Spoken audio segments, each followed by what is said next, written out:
In the helping professions, there is a prolific problem with overthinking, over delivering, and having poor boundaries. So the reasons for this is because a lot of us within this industry are caring people and we want to make a difference, and that's what we thrive on and that's what makes us tick. However, there's a downside of that, which is the need is always greater than the energy and the time and the effort that we have available to give to it. So it leads us to always feeling like we're never enough, we're never giving enough, we're never doing enough. And for that reason, you end up giving so much and over delivering and thinking about what you're doing all of the time. And that leads to things like burnout, compassion fatigue, leads to working really hard and really not getting much back. So you've got low client numbers, or you feel like you're not getting paid what you should get paid for the amount of time and effort and energy you put into what you're doing. It leads to you feeling resentment for the work that you do, which is such a shame because the world needs us and they need more of us, and it needs us to step out and help people more. But unfortunately, what's happening is that we end up being our own worst enemy and driving ourselves to a point where we physically can't do it anymore, which is such a shame, a huge, huge shame. So there's a few things that I would like to share with you. I am a recovering, people-pleasing perfectionist, high achiever person. I've built my private practice since 2011, and now I help other people in the helping professions to build their own brilliant business. So I've got lots and lots and lots of experience, and these are the things that have really helped me. Number one is having some time to take your head off and have a break, whether that is through meditation or going for a walk or whatever it is. We need that consistently in our calendar. It's non-negotiable. That time to take the weight off of all the business things that we're doing and all the people that we're relating to and helping, to just be and do us and not worry and not think and not be constantly in our heads all the time. So that's a really important thing. And from my experience, that's something that slips out the calendar the minute that somebody rings and says, "Can I have an appointment? I really need it on Tuesday." All the kind of self-care stuff for us goes out the calendar because we want to help our clients. I completely get that, but I'm warning you that the sacrifice that you're making is a long-term sacrifice for a short-term gain. The next thing is that really, really works for me is to spend more time on thinking about what you want for your business and what targets and outcomes and things like that that you want. I think our personalities lend us very much to comparing ourselves with everybody else, and you will never measure up, or saying, "Oh, there's really not much point me doing that because somebody else is already doing it." I want you to know that the market is plenty big enough for us all, and we all have different personalities and different ways of getting things across. And just because one person is doing it doesn't mean that your way is any less valuable or worthy. So spend a little time thinking, what do you want and what's important to you? Now, I got asked this question a few years ago by a business coach, and at the time, it literally flummoxed me. I didn't have an answer because I had never thought about what I want in any bit of what I was doing. It was all about the clients, it was all around the difference, it was all about the value that I make to them. And it felt really hard and really odd to say, hang on, I get to choose what I want and the way that I want to do something. And that can be quite a journey to go on. But I implore you to spend a little time thinking about your own outcomes, your own goals, your own dreams, your own wants for your business. And from that place, we can grow that confidence in yourself and the trust in making those dreams come true. You are not selfish for doing that. The entire world won't implode because you don't care anymore. You do care, but we also care about you, and what you want is important too. It has to be in balance. The next one is you already have a fantastic toolkit. You are a therapist, a coach, a health professional. You are trained in the world of well-being and looking after yourself and all these fantastic tools and techniques. And yet, we don't very often take our own medicine.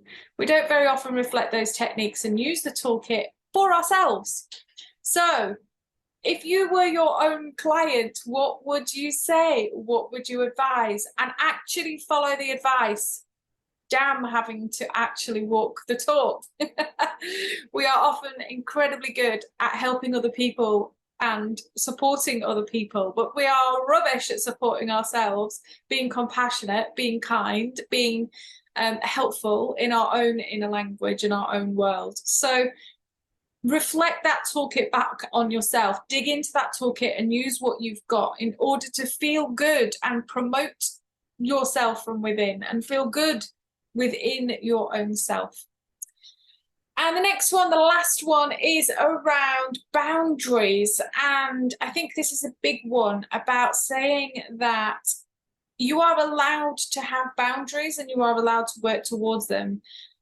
But the challenge is we all make those choices due to our experiences in life. There are lots and lots of reasons why you don't feel like you are allowed your needs or your wants, or that you are allowed to say, I can't do that, I've no energy left. There's lots and lots of things. So I would say use that point 3, the toolkit, in order to do some inner work on yourself of where did you get that feeling from that you weren't allowed boundaries, you weren't allowed to say no, you weren't allowed to have your own needs and express your own needs in some way. Because saying that you have boundaries is actually a professional way of running a business, and the clients will see you in a higher light, in a better light, if you have boundaries and if you stick to them. I know there's worries about finances. If I don't say yes to these clients, then I'm going to, my business will implode and I'll have no money. I'm here to tell you that that is a false belief and a false habit. All you're doing is running around like a crazy hamster on a wheel that never stops, saying yes to everything, ending up working incredibly hard for very little back. It's important that you have boundaries in your business. So how can you help yourself get from under your own stuff and feel like it's good to have a professional business, that you have terms and conditions and you work in the hours and the way in which that you enjoy working? All of these things are incredibly powerful and important things to think about.